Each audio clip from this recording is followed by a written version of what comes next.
Iran ಜನತೆಯನ್ನ ಭಗವಂತನೇ ಕಾಪಾಡಬೇಕು. Iran ಸರ್ಕಾರ ಮಾಡೋ ತಪ್ಪಿಗೆ ಜನರಿಗೆ ಶಿಕ್ಷೆ ಆಗಲಿದೆ ಅನ್ನುವಂಥದ್ದನ್ನ ಟ್ರಂಪ್ ಮಾತನಾಡ್ತಾ ಇದ್ದಾರೆ.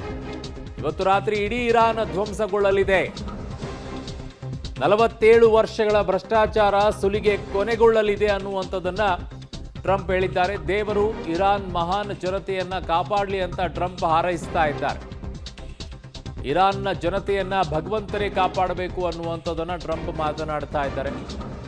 ಬಹುದೊಡ್ಡ ದಾಳಿಯನ್ನ ಮಾಡೋಕೆ ಅಮೆರಿಕ ರೆಡಿಯಾಗಿದೆ.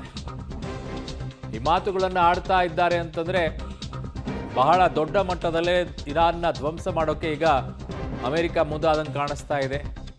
47 ವರ್ಷಗಳ ಭ್ರಷ್ಟಾಚಾರ ಸುಲಿಗೆ ಎಲ್ಲವೂ ಕೂಡ ಕೊನೆಗೊಳ್ಳಲಿದೆ ಅಂತ. ಸೊ ಅದರ ಜೊತೆಗೆ ಅಲ್ಲಿರುವಂಥ ಜನರನ್ನ ದೇವರೇ ಕಾಪಾಡಬೇಕು ಅನ್ನುವಂಥದ್ದನ್ನು ಕೂಡ ಅವರು ಹಾರೈಸ್ತಾ ಇರೋದು.